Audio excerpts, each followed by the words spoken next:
Dr. Emily Rodriguez had been warned about the Vacrii cubs 3 times. By the station commander, by the xenobiologist on duty, and by the cub's own mother, Huntress Krell 9, who had clicked her mandibles in what the translation matrix interpreted as deep concern. Emily had nodded politely each time, assured them she understood the risks, and proceeded to take her afternoon nap in the observation garden anyway. After 18 straight hours calibrating the new atmospheric processors, she'd earned it. The Vacrii were apex predators from a death world that made Earth look like a petting zoo. 8 foot tall, 4-armed, covered in chitinous armor, with reflexes fast enough to snatch plasma bolts out of the air. Their homeworld of Vacros had gravity nearly twice Earth's, an atmosphere thick with sulfur compounds, and megafauna that considered adult Vacrii a light snack. Humanity's first contact with them had nearly sparked an interstellar war. The Galactic Council had expected the humans to flee or surrender when faced with the Vacrii fleets. Instead, humanity had invited them to a mixed martial arts tournament and a barbecue. The Vacrii had been confused by humans ever since. Emily found a sunny patch near the Earth-native oak tree, one of 3 actual trees from home on the entire station, spread out her jacket, and was asleep within minutes. She dreamed of her family's ranch in Texas, the smell of mesquite and summer rain. She woke to the sensation of something heavy settling onto her legs. Her eyes cracked open. A Vacrii cub, probably 8 months old and already the size of a golden retriever, was curled up across her shins. Its armor plates were still soft and mottled, shifting between brown and gray as it dozed. One of its 4 small hands clutched her boot. "Oh, you've got to be kidding me," Emily whispered. The cub's mother, Krell 9, was head of station security. Her offspring were technically classified as weapons-grade biological hazards until they reached maturity and learned impulse control. Their bite force could shear through titanium. Their claws could rend smart steel. And they had no concept of gentle play. Emily tried to slowly pull her leg free. The cub made a chirping sound and gripped tighter. Then she heard more chirping. From 3 different directions. 2 more cubs emerged from the hydroponic beds, their camouflage plating flickering with excitement. A 4th dropped from the oak tree above with all the grace of a brick wrapped in knives. "No. No, no, no," Emily hissed. "Go find your mom." "Shoo.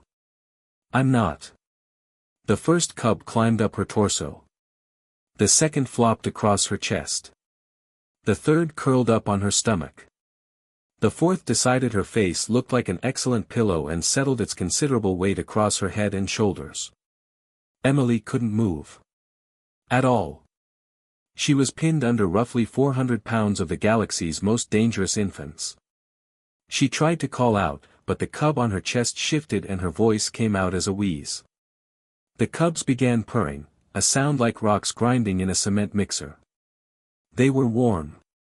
Very warm. And getting heavier as they relaxed. This was it. This was how she died. Not exploring a black hole. Not in a daring space battle.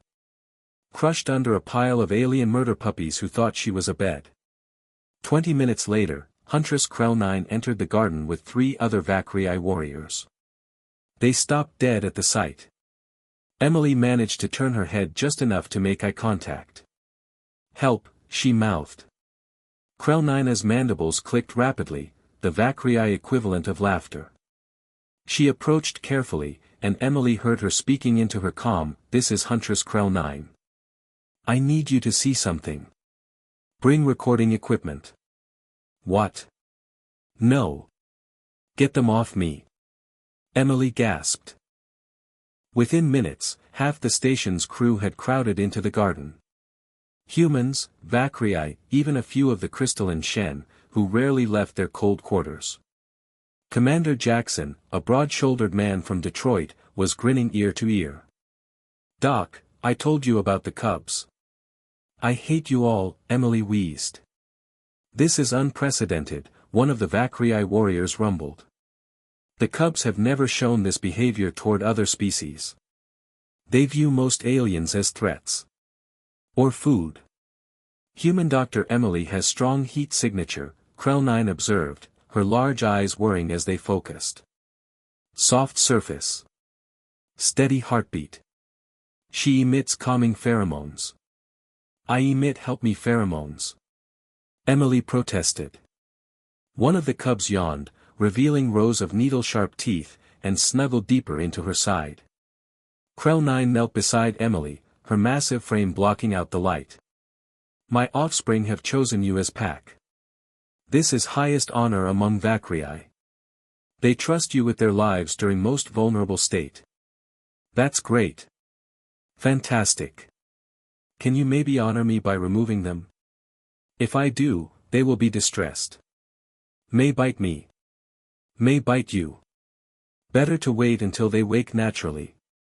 Krell 9's mandibles curved in what Emily had learned was a smile. Also, is very funny. Commander Jackson crouched down. The cubs are learning social behavior from imprinting on adults. This is actually valuable research. How long can you hold them? I can't feel my legs, Commander. So, a while then. Great. I'll have someone bring you water. Maybe a snack. The crowd began to disperse, several humans snapping photos. Emily could hear them already composing messages home. You won't believe what happened to Rodriguez today. As the station fell back into its routine, Emily lay trapped beneath her pile of deadly, purring, impossibly heavy cubs. She stared up at the ceiling panels and the artificial sky beyond. This was definitely going in her report to Earth Command. Right under the section titled, Why Human Xenobiologists Require Hazard Pay. One of the cubs shifted in its sleep, its claws flexing dangerously close to her ribcage. Emily held very, very still. I should have been a banker, she muttered. The cubs purred louder, and despite everything, Emily felt herself starting to doze again. They were warm. And their purring was oddly soothing, once you got past the whole, imminent death, aspect. When Krell 9 returned an hour later to collect her offspring, she found Emily fast asleep, a slight smile on her face, one hand resting on the smallest cub's head.